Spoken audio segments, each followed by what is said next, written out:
All right, guys. So I'm starting a mini Rams segment for you guys. I wanted to basically discuss the players that the Rams are meeting with. And, now at times we're going to be figuring out who is going to be taking those top 30 visits. We don't always find out that list, but for the guys that are getting leaked, I'm going to do a video just kind of giving you an idea. And we're going to start off this first one.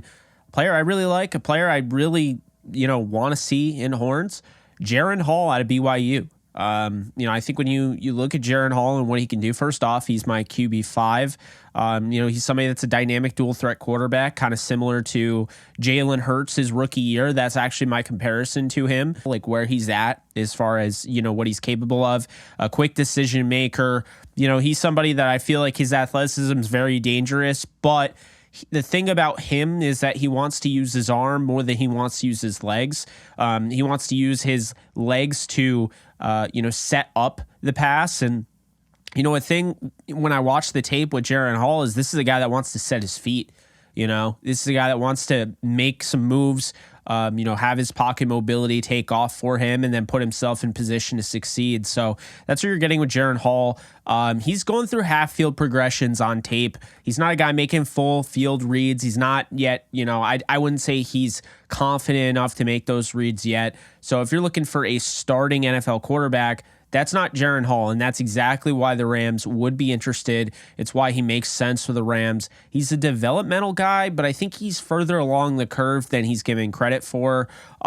He excels at hitting the back shoulder fade. I mean, he throws that with pure accuracy. You watch it on tape. It's honestly just incredible how well he can throw the ball when his best is required. If he has to make that 3rd and 1 and they go deep down the field and he has to make that back shoulder fade count, he's going to make it count. He's going to put it right on the money. So I think he's got a good enough arm for the NFL, not an elite arm, and I think that will cause him to fall down the board a little bit.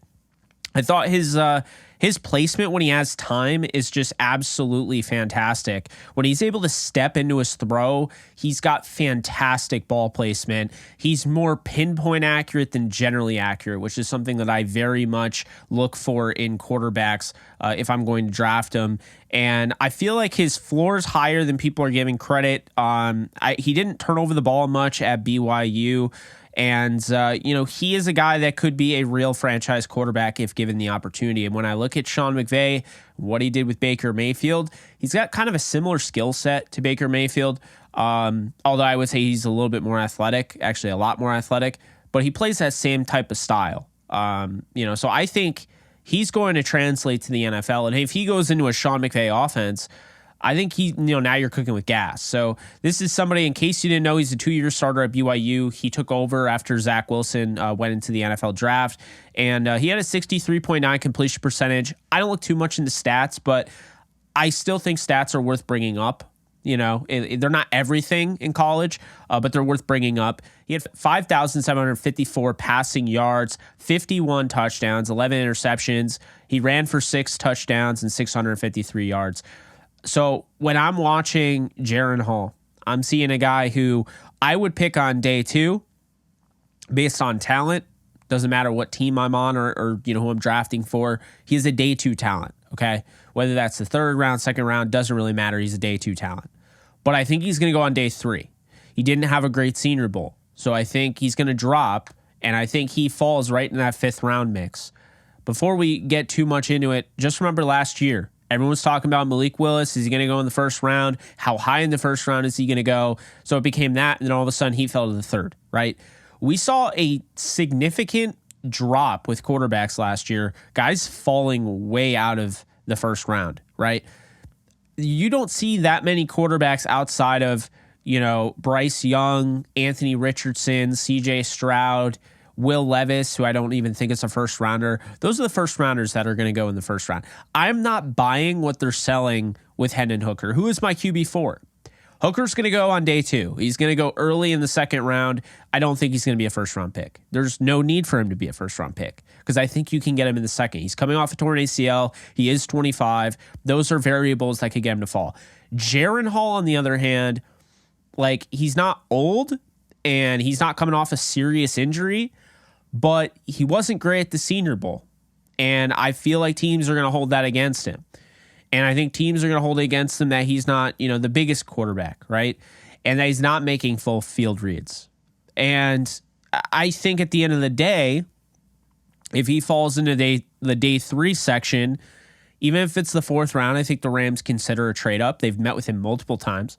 And I think if it's in the 5th round with 3 5th-round picks, I think he's a Ram. And at the end of the day, I haven't put out my Rams mock draft yet, but I have him going to the Rams. I think this is going to be either your backup or your third string guy that you're developing. Because at the end of the day, I think he brings everything to the table that Sean McVay and what a coach is looking for in the modern day in the NFL out of a quarterback. Do you have pocket mobility? Can you run, though? See, pocket mobility and just flat out scrambling, they're two different things, okay? Pocket mobility is how well you move throughout the pocket. It's not necessarily running around the pocket. It's just those subtle movements, right? When you're scrambling, now you're running the ball. You're carrying the ball. That's different. So what I look for in a modern day quarterback is what you're getting: mobility in the pocket, mobility outside the pocket, being able to keep your eyes upfield. If you're running, as soon as you drop your eyes, now everyone knows that you're a runner. You've given it up. You're not going to throw it down the field. And if you do try to throw it down the field, it's really hard to pick up your eyes and then try to read the field again. So keeping your eyes up, mobile, you can run, but you don't get careless. But you can also make those back shoulder throws. You're not afraid to make the deep throw down the field. You don't have a cannon for an arm, but you have a good enough arm. I don't need a cannon. I just need accuracy. I need an arm that's good enough for the NFL, right? So he's got those things. This is not a guy who you look at and is necessarily they're drafting to be their franchise quarterback to take over for Stafford. This is a guy where you're using the term he could become the Rams franchise quarterback and take over for Stafford, right? But he's not there yet. And if you had to throw him in there in the fire, I would like to think his ability to use his legs to create space so he can throw on platform, I would say it could get him by a game or two. But as of right now, I think the Rams are really interested because he brings everything to the table that you're looking for in a modern day quarterback. Now, he's similar to what they had in John Wolford, and he's similar to Baker Mayfield. I think he's more athletic than both. And I think the ball placement is what gets me excited. He's not great throwing off platform. That's something that might surprise people. Well, he's a running quarterback. How can you not throw off platform? Believe it or not, Lamar Jackson has this issue. It's not an end-all be-all, right? It's not a make or break. But I think at the end of the day, this is a very good fit for the LA Rams. He fits their offense. He can do exactly what they wanted out of Baker, and you can develop him. And I think this is somebody, he spends a year or two behind somebody, and now you're talking, okay, 5th-round picks, so not a lot of pressure on the guy. That's another thing.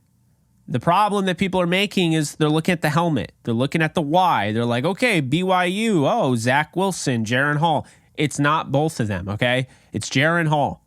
He's writing his story. This is his story. We don't need to compare him to Zach Wilson. Zach Wilson was thrown into the fire. Zach Wilson was the 2nd overall pick. Jaren Hall is not a 2nd overall pick, okay? He's probably going to go in the 5th round. And if he goes in the 5th round, pressure's off, okay? In addition to that, he doesn't have to start right away. He's not taking over a franchise. He's got Stafford. He doesn't turn the ball over. That matters to me. He threw 11 interceptions. Will Levis threw 14 this past year alone. He threw 11 in the last 2 years total. And he's throwing down the field. He's not dinking and dunking. I don't think Jaren Hall's getting enough respect in this draft circuit. But I don't think he's getting enough respect from draftniks, from fans, right? That doesn't mean the league doesn't see him. And if the Rams are interested, that makes sense. I've been linking them to them for a while. I still think they should go out and maybe sign Carson Wentz to be their backup, to kind of take the load off of Jaren Hall there. Just let him truly have a red-shirted season where the whole year he's working to help them. Another thing, by having Jaren Hall, you only have one quarterback on the roster, okay? Bryce Perkins and John Wolford were running that scout team. They were able to kind of simulate, in practice, going against a mobile quarterback. If you had Jaren Hall to the mix, he's a mobile quarterback, okay? He's going to simulate that. And I think that's important when you have Kyler Murray in your division. He might not play until, he might only play one game against the Rams. We don't know how the schedule's going to look. He might even miss both. He's not going to come back until halfway through the year. You have to play him. Trey Lance, potentially. Brock Purdy, guys that can make, Geno Smith, guys that can go on the move. I think it's smart. I think it's definitely smart to have this guy. I know there are other guys that are looking at, and I'll get to those as well in another video, but I'm just going to focus on one player in each video, kind of give you guys an idea if you're not really familiar with, Jaren Hall. I really like him. I'm not saying he'll be, I'm not saying he's going to be Jalen Hurts, but I'm saying that he's identical to rookie year Jalen Hurts. And that's not a knock on Jalen Hurts. He was not bad his rookie year. I'm saying there's stuff to work with there, right? So I think the perfect scenario right now for the Rams, stop thinking about 2024 right now, okay? Focus on right now. You need to field a quarterback room. You only have one quarterback on the roster. In a perfect world, they go out, they sign Carson Wentz to be their backup. $2 million a year, whatever. Sign to a 1-year prove-it deal, have him back up Stafford. He got released, and there hasn't been much of a market for him. So bring him in. Then when you have Wentz as your backup, then you go out and you sign Ben DiNucci out of the XFL. And then you draft Jaren Hall. Jaren Hall is now the fourth guy, and if he shows you enough, then you can either trade Ben DiNucci if anybody's interested, or you can cut him outright. Or if Ben DiNucci outplays Carson Wentz, you got your backup. Or if Jaren Hall's better than everybody, then he's your backup. But the point is, I think it's smart to fill this quarterback room, not make Jaren Hall too uncomfortable, not put too much pressure on him. A fifth rounder, I think, is exactly where he needs to go. I think it's a good spot. There's not too much pressure, and I think he'd be a really good addition for the Rams. So that's what I have. We'll get to other guys as well. I know they met with Clayton Tune. Aiden O'Connell, I think, is another. So we'll have other videos on that. But this is going to be like a mini series. I don't expect to go too crazy with these, but they did meet with Jaren Hall multiple times, not just the pro day, but also, they had a private visit with him or a private meeting, as reported. So those are my thoughts on Jaren Hall. I'd get into film breakdown, but I honestly can't afford to have any of my content demonetized by Exos. Thank you guys. You guys are freaking awesome. Anyway, those are my thoughts. So let me know in the comment section below. Do you want Jaren Hall to be a Ram? Do you like Jaren Hall? What are your issues with him? If you have any, let me know. Drop below. See you guys soon. And on the action with Prize Picks, simply pick 2 or more players and win up to 10x your money. Join over 1 million people who have found a better way to play. Download the app today and get your first deposit matched up to $100 using our promo code DTRAMS.